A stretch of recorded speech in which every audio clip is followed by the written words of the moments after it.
Hello everyone, this is Parik. Welcome to Runway Classes. तो पिछली class में हमने प्रतिशत से रिलेटेड कुछ क्वेश्चंस किए थे, तो आज ये कुछ और क्वेश्चंस और कर लेते हैं। तो फर्स्ट क्वेश्चन लिखना, देखो,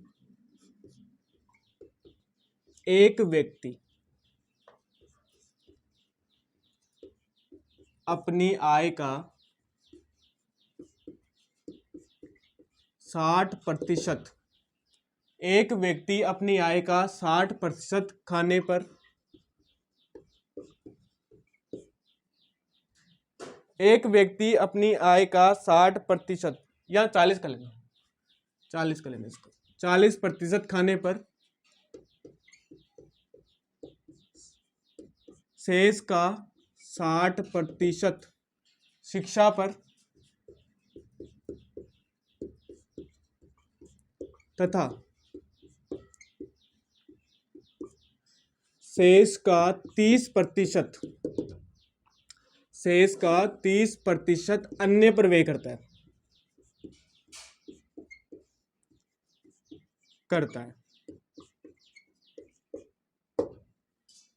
करता हो, यदि वह 2,520 रुपये, क्या लिखना, 2,520 रुपये बचाता है तो उसकी आय कितनी है।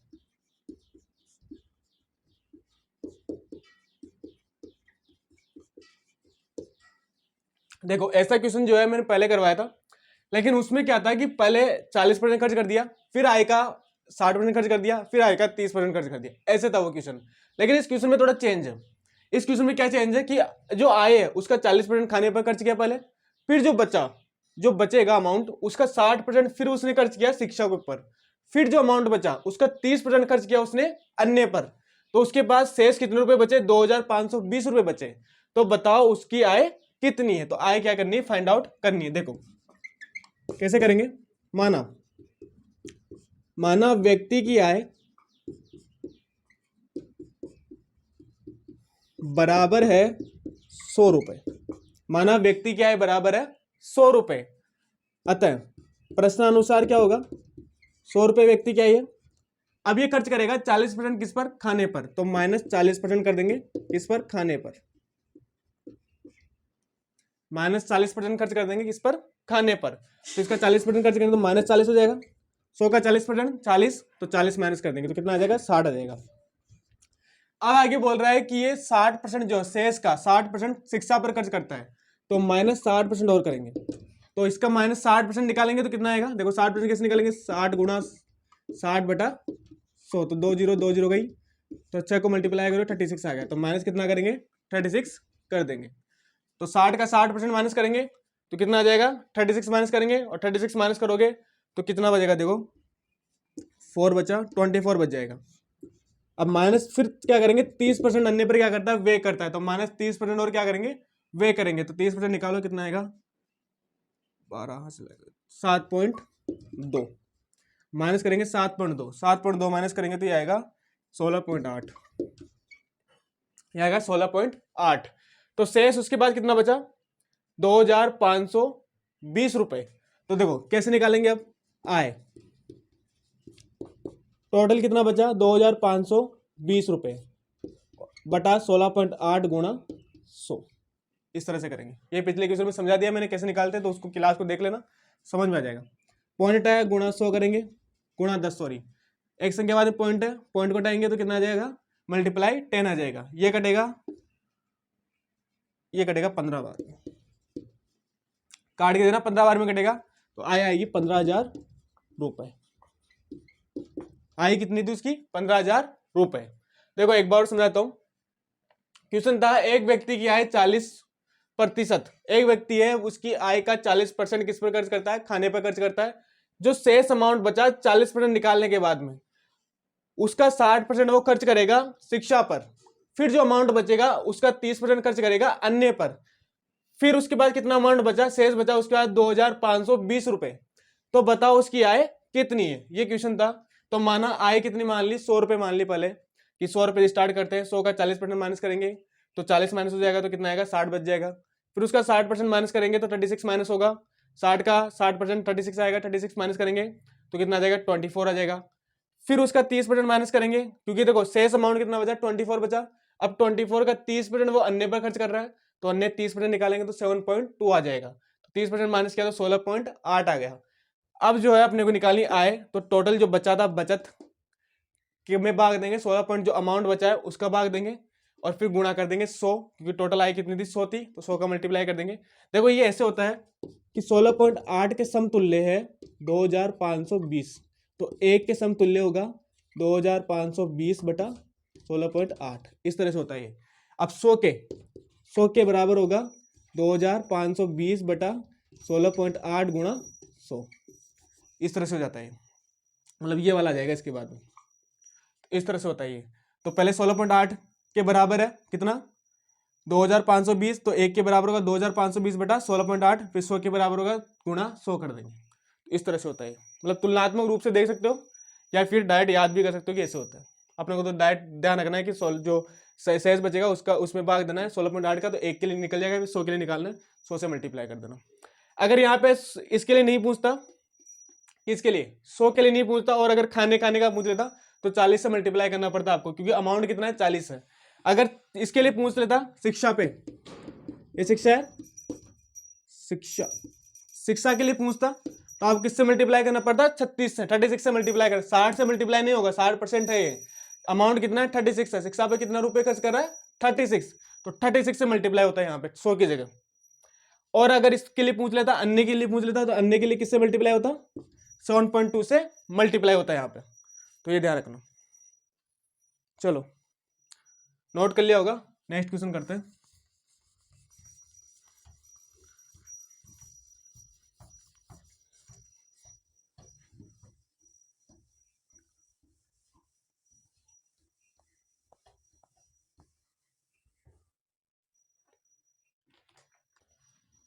देखो नेक्स्ट क्वेश्चन लिखो, एक व्यक्ति अपनी आय का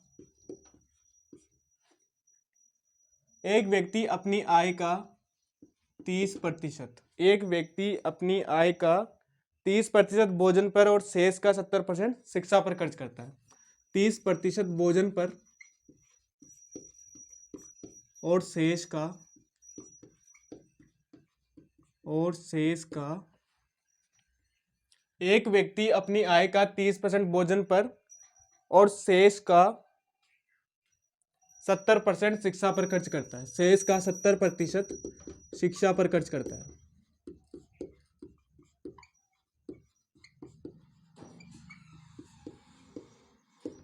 है। यदि उसके पास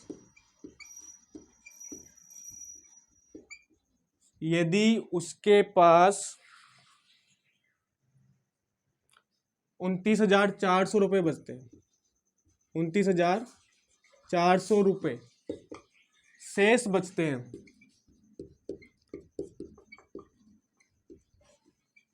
तो बताओ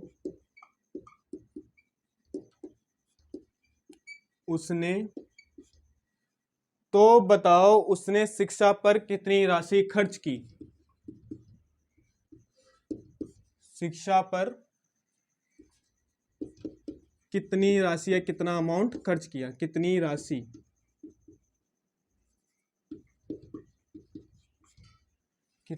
खर्च की, तो बताओ उसने शिक्षा पर कितनी राशि खर्च की। करके देखो क्या आ रहा है, फटाफट करो और कमेंट करो क्या आ रहा है आंसर। तो क्वेश्चन था, एक व्यक्ति अपनी आय का 30% भोजन पर और शेष का 70% शिक्षा पर खर्च करता है, तो बताओ यदि उसके पास 29,400 रुपए शेष बचते हैं, तो बताओ उसने शिक्षा पर कितने राशि खर्च किया, कितना अमाउंट खर्च किया। देखो पहले माना आय बराबर है 100 रुपए, माना आय क्या मान ली 100 रुपए, आय मानी 100 रुपए, तो 100 में से माइनस करेंगे, कितना माइनस करेंगे 30% माइनस करेंगे, भोजन पर खर्च किया तो -30 हो जाएगा, तो कितना आ गया 70 आ गया। अब बोल रहा है 70% बच्चा जो शेष अमाउंट उसका 70% किस पर खर्च कर दिया, शिक्षा पर खर्च कर दिया, तो -70% कर लेंगे, इसका 70% निकालोगे तो आएगा 49, तो -49 करोगे तो 21 आ जाएगा, 21 ही आएगा। तो शेष कितना बचा, 21 बच गया अपने पास। अब बोल रहा है यदि उसके पास कितने रुपए बचे, 29,400 रुपए शेष बचे, यानी कि बचा हुआ अमाउंट 29,400 रुपए बटा 21 करेंगे और गुणा, किससे गुणा करेंगे, 100 से नहीं करेंगे इस बार। कितनी राशि उसने किस पर खर्च की, शिक्षा पर खर्च की। तो शिक्षा का अमाउंट देखो, ये अमाउंट था भोजन का, जो -30% था ये भोजन का था, और ये जो 49 है ये है शिक्षा का। तो किससे मल्टीप्लाई करेंगे, 49 से मल्टीप्लाई करेंगे। तो 7 से कटेगा 7 बार में, ये कटेगा 3 से कट रहा है, या डायरेक्ट 21 से कट रहा है क्या, 21 से पता नहीं, चलो 3 से काट के देखते हैं। चलो इसको काट दे 3 से, 27, 2 बचा, 3 8 24, ये कटेगा पहले 21 कटेगा 7 से, ये 7 से 7 बार में कटेगा, ये 3 बार में कटेगा, फिर 3 से इसको काट लो, ये कटेगा 9,800 बार में, 3 नाम 27, 3 8 24 और 2 0 0 ऐसे कैसे बच जाएगी। अब जब मल्टीप्लाई करोगे तो ये आएगा 0 0 56 5 68,400 रुपये आ रहा है आंसर, 68,400 रुपये क्या आ रहा है, आंसर आ रहा है। तो उसका जो शिक्षा पर उसने कितना अमाउंट खर्च किया, 68,400 रुपये उसने सिर्फ और सिर्फ शिक्षा पर खर्च किया। अगर आय पूछ लेगा तो 100 से मल्टीप्लाई कर देना, और अगर आय नहीं पूछ के भोजन का अमाउंट पूछ ले तो 30 से मल्टीप्लाई करना है। यहाँ पे 30% वाला नहीं, 30 जो माइनस किया है, 100 का 30% निकाला है, 30 निकला है, तो 30 से माइनस करना है। यहाँ 49 था, 70% 70 का, तो 49 से मल्टीप्लाई किया है, तो यहाँ पे 30 से मल्टीप्लाई करना है अगर किसके लिए पूछ ले, भोजन के लिए पूछ ले तो। चलो नोट करो इसे।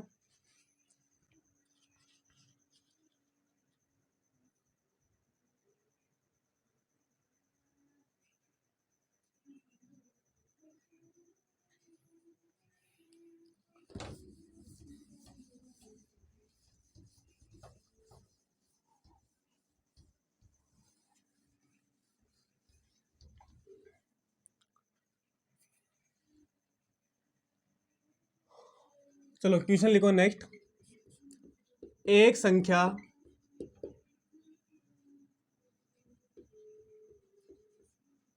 का 20%, एक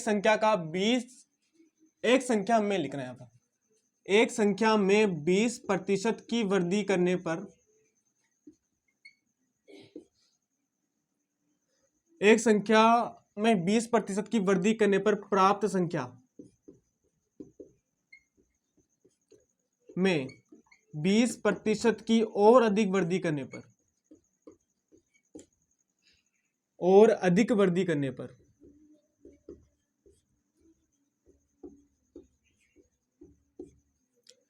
20% की और अधिक वृद्धि करने पर कुल कितने प्रतिशत की वृद्धि हुई, कितने प्रतिशत की वृद्धि हुई।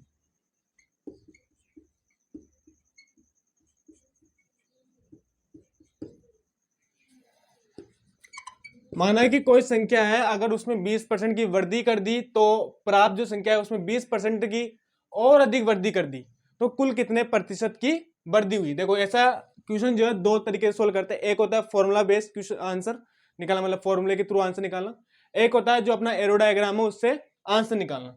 तो पहले एरो डायग्राम से कर लेते हैं। देखो माना संख्या है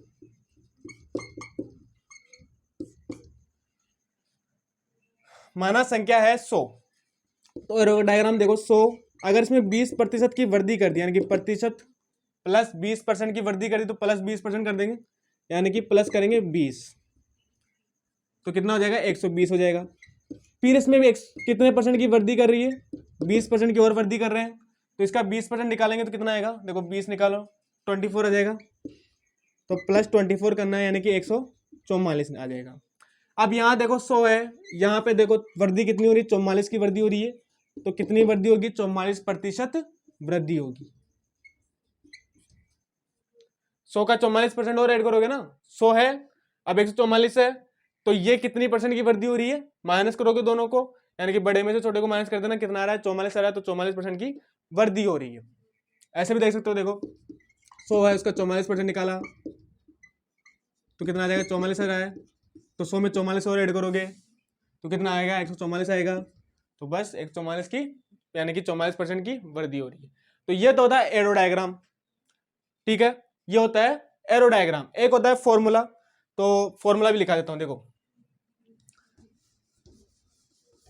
फॉर्मूले से थोड़ा इजी रहता है, पर ये कॉन्सेप्ट वो फॉर्मूला याद नहीं करना पड़ता, बस वो वाली बात है। देखो फॉर्मूला है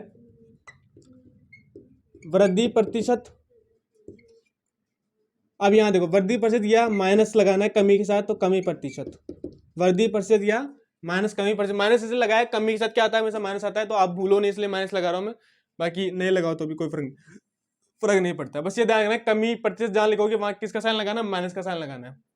फिर आगे लिखना है प्लस वृद्धि प्रतिशत या माइनस कमी प्रतिशत, प्लस वृद्धि या कमी या माइनस कमी प्रतिशत गुणा वृद्धि या माइनस कमी प्रतिशत बटा 100। बस ये फॉर्मूला है। फॉर्मूला है वृद्धि प्रतिशत या माइनस कमी प्रतिशत प्लस वृद्धि प्रतिशत या माइनस कमी प्रतिशत, मतलब कमी हो रही है तो कमी वाले प्रतिशत लिखना है, लेकिन माइनस साइन के साथ लिखना है। वृद्धि हो रही है तो वृद्धि वाले प्रतिशत लिखना है और प्लस साइन के साथ लिखना है। प्लस गुणा, देखो प्लस वृद्धि प्रतिशत माइनस कमी प्रतिशत गुणा वृद्धि प्रतिशत या माइनस कमी प्रतिशत बटा 100। अब देखो यहाँ पे फॉर इस क्वेश्चन के अकॉर्डिंग देखते हैं, 20% की वृद्धि हो रही है और फिर 20% की वृद्धि हो रही है, तो पहले 20% की वृद्धि, तो 20% की वृद्धि, वृद्धि प्रतिशत 20%, यह वृद्धि हो रही है तो वृद्धि लिख लिया यहाँ पे। फिर 20% की वृद्धि तो प्लस 20%, कमी होती तो माइनस लगाते, वृद्धि हो रही है तो प्लस लगाएंगे, प्लस वृद्धि हो रही है फिर 20% की तो वृद्धि गुणा सेकंड में फिर वृद्धि हो रही है तो गुणा 20% बटा 100। अब देखो 0 से 0 गया, 0 से 0 गया, ये 20 और 20 को जोड़ोगे तो कितना आएगा 44, 40 आ जाएगा। 20 और 20 को ऐड किया तो कितना आएगा 40 और 2 गुणा 2, तो 40% हो गया इधर, तो 20 प्लस 20 40। अब प्लस का साइन है बीच में तो प्लस का साइन लगा दो, प्लस प्लस प्लस होता है तो 2 गुणा 2 को मल्टीप्लाई करोगे तो कितना आ जाएगा 4 आ जाएगा, 4%, तो टोटल कितना आएगा 44%। और अपना आंसर क्या आया था 44%। तो ये क्या हो रहा है प्लस में आ रहा है, यहाँ पे देखो प्लस में आ रहा है तो क्या होगा 44% क्या होगी वृद्धि होगी। अगर यहाँ माइनस में आ रहा तो क्या होता 44% क्या होती कमी होती, लेकिन प्लस में आ रहा है तो 44% क्या हो रही है वृद्धि हो रही है। चलो तो इसको नोट करो, फॉर्मूले थोड़ा इजी रहता है, बाकी जो भी अच्छा लगे उससे कर लेना। चलो नेक्स्ट क्वेश्चन करते हैं।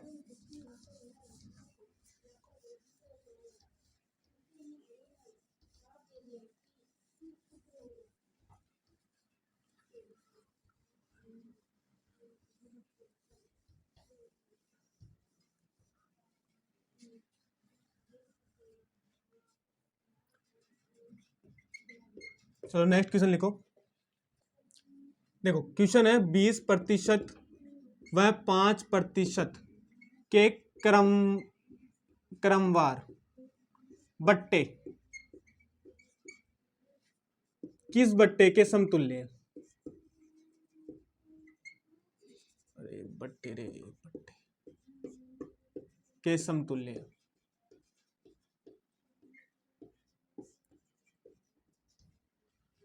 बीस प्रतिशत व 5% के क्रमवार बट्टे किस बट्टे के समतुल्य। देखो बट्टे का मतलब होता है कमी,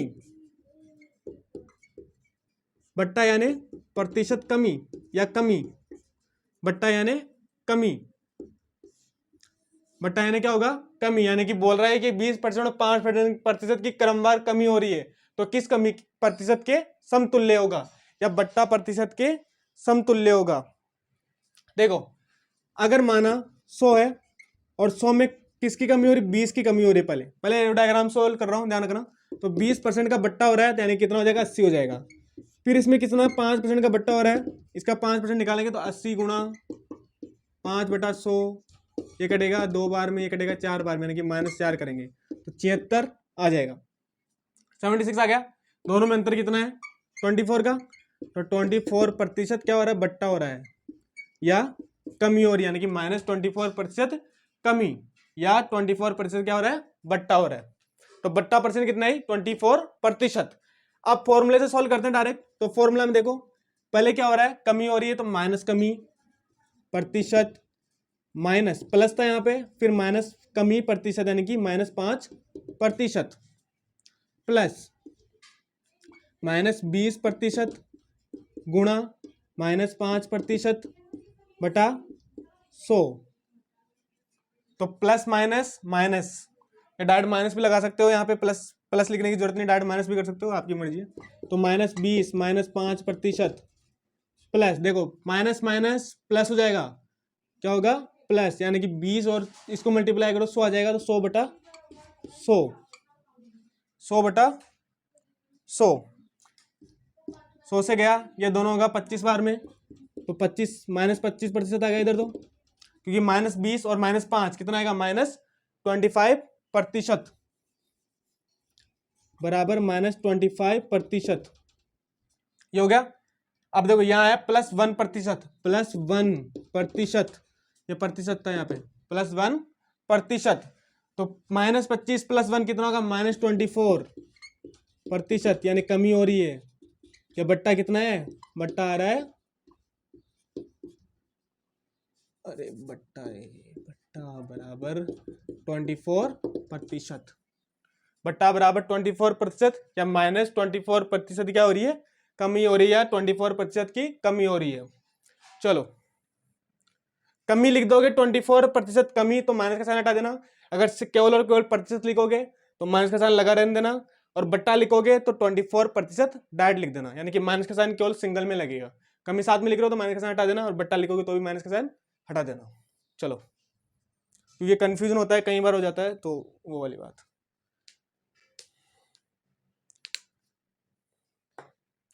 तो दोनों में से कोई सा जो भी सही लगे वो कर लेना, इजी है वैसे दोनों। चलो एक क्वेश्चन और करते हैं इसी से रिलेटेड।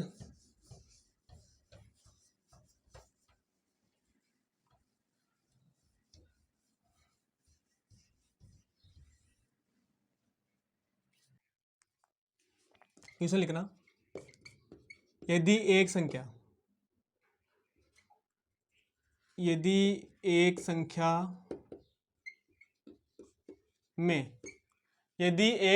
में 20% की कमी व यदि एक संख्या में 20% की कमी व शेष प्राप्त संख्या, या प्राप्त संख्या लिख लेना, शेष प्राप्त संख्या, शेष मत लिखना है, प्राप्त संख्या लिखना है, वह प्राप्त संख्या में 10% की वृद्धि करने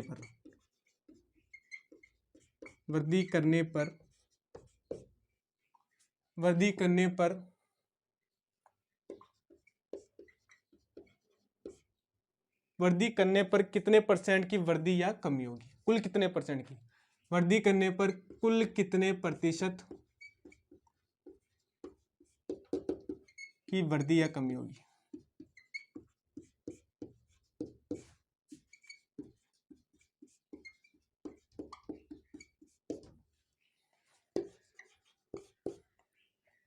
एक संख्या में 20% कमी करने पर प्राप्त संख्या में 10% की वृद्धि करने पर कुल कितने या कितने परसेंट की वृद्धि या कमी होगी। यहाँ कुल लिख लेना, अगर लिखना चाहो तो, नहीं लिखो तो भी चल जाएगा। लिख दिया ना वैसे कुल, हाँ चलो ठीक है। करने पर कुल कितने परसेंट की वृद्धि या कमी होगी। देखो एरो डायग्राम सोल्व कर लेते हैं पहले। तो माना संख्या कितनी है 100 है, और उसने 20% की पहले क्या की, कमी की, तो -20% कमी कर ली, यानी कि -20 का हो जाएगा, यानी कि 80 आ जाएगा। उसके बाद में फिर उस प्राप्त संख्या में 10% क्या कर दी, वृद्धि कर दी, तो बराबर 10% करोगे तो 8 आ जाएगा, +8 की वृद्धि कर दी उसमें, यानी कि 88 हो जाएगा। अब देखो 88 है, 100 है, कौन सा बड़ा है, 100 बड़ा है, यानी कि लास्ट में क्या हो रहा है, कम प्राप्त हो रहा है, तो क्या होगी, कमी होगी, तो कितने परसेंट की कमी होगी, 12% की कमी हो रही है। ये तो हो गया एरो डायग्राम। अब डायरेक्ट फॉर्मूला सॉल्व करते हैं।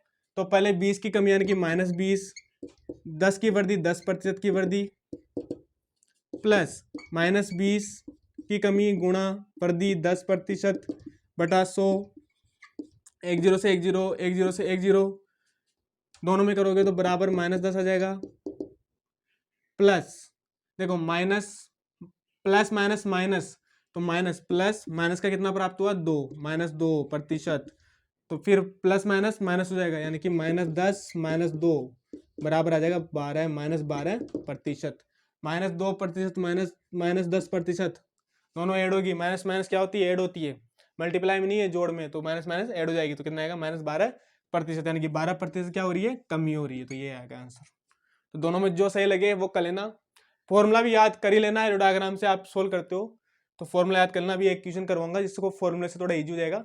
एरो डायग्राम से क्या होता है वो थोड़ा डिफिकल्ट हो जाता है, इस वजह से फिर जो फॉर्मूले से वो नेक्स्ट, अगर इस क्लास में कराएंगे तो नेक्स्ट क्लास में देखेंगे। अभी अगर या तो इस क्लास में हो जाएगा वो क्वेश्चन या नेक्स्ट क्लास में हो जाएगा।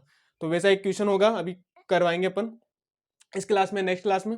तो उस क्वेश्चन में क्या होगा कि अगर आप इस एरो डायग्राम सोल्व करोगे तो थोड़ा सा डिफिकल्ट हो जाएगा, लेकिन आप फॉर्मूला बेस पे सोल्व करोगे तो थोड़ा सा इजी हो जाएगा। तो फॉर्मूला याद कर लेना, ज़्यादा अच्छा रहेगा। मतलब याद तो रहना चाहिए, एक एक्स्ट्रा चीज़ भी आपको याद रहनी चाहिए, कभी कंफ्यूजन हो जाए इसमें। तो डायरेक्ट फॉर्मूला वैसे ईजी होता है फॉर्मूले में, बस थोड़ा प्लस माइनस का चक्कर ध्यान रखना पड़ता है, बाकी ईजी होता है, सीधा सा सोल्व करना है बस। तो करो, चलो नोट करो इसे।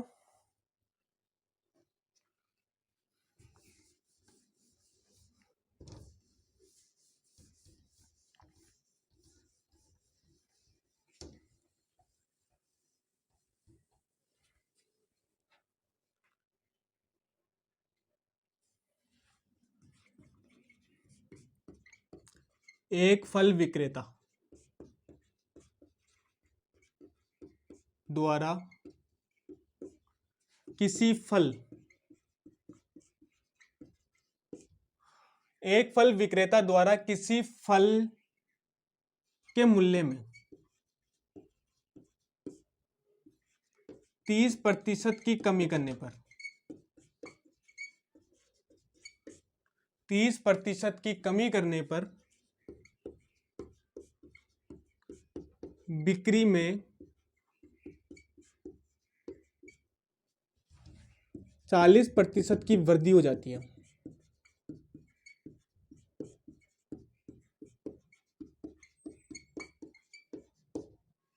तो बताओ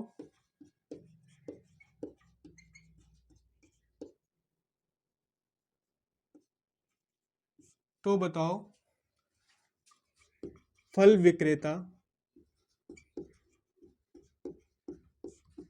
को कुल कितने प्रतिशत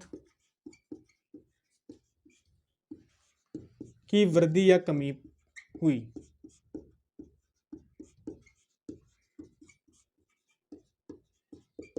एक फल विक्रेता है, उसने किसी फल की जो मूल्य था उस मूल्य में 30% की कमी कर दी, तो उसकी जो बिक्री है वो 40% बढ़ गई।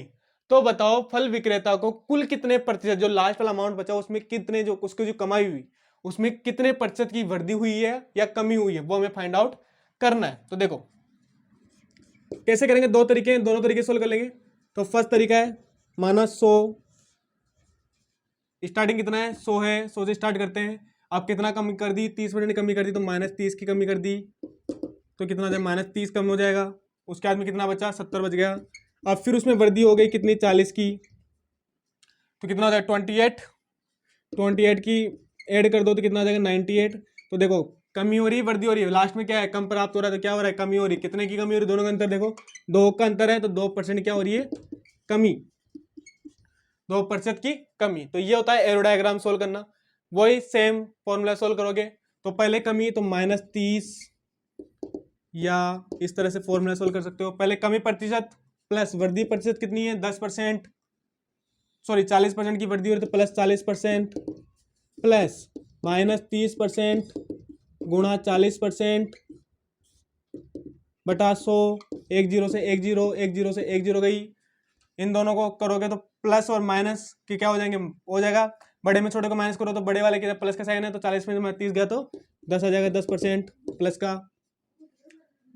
इसको मल्टीप्लाई करो 12 4 तरीके 12, तो -12 आ जाएगा, प्लस -12, -12 क्यों आएगा, एक में प्लस का, एक माइनस का, एक में प्लस का साइन है, तो माइनस प्लस या प्लस माइनस माइनस हो जाएगा, तो बराबर 12%, तो 12 में से 10 गया तो माइनस का 2%, तो -2% यानी कि 2% क्या हो रही है, कमी हो रही है। सेम आ गया दोनों में आंसर, दोनों में से जो भी आपको सही लगे वो कर लेना।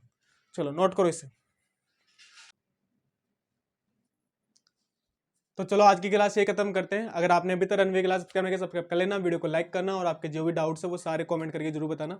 बस ये कुछ टाइप से जो करवाएं, अभी नेक्स्ट क्लास में इससे रिलेटेड और क्वेश्चन करवाएंगे, वर्दी और कमी से रिलेटेड, फिर एक नया और टाइप स्टार्ट करेंगे। तो नेक्स्ट क्लास में 2 टाइप्स के क्वेश्चन करवा लेंगे। कुछ क्वेश्चन और रहे हैं इस वर्दी और कमी से रिलेटेड, कुछ टाइप्स और रहे हैं, तो वो और करवा देंगे, तो इजिली समझ में आ जाएगा। आप दोनों में से कर सकते हो, कोई भी एरो डायग्राम से करो या फॉर्मूले से करो, वो आपकी मर्जी है, तो कोई सा भी कर लेना जो भी आपको सही लगे। तो आज की क्लास ये खत्म करते हैं, मिलते हैं नेक्स्ट क्लास में, तब तक के लिए good night, bye, see you soon.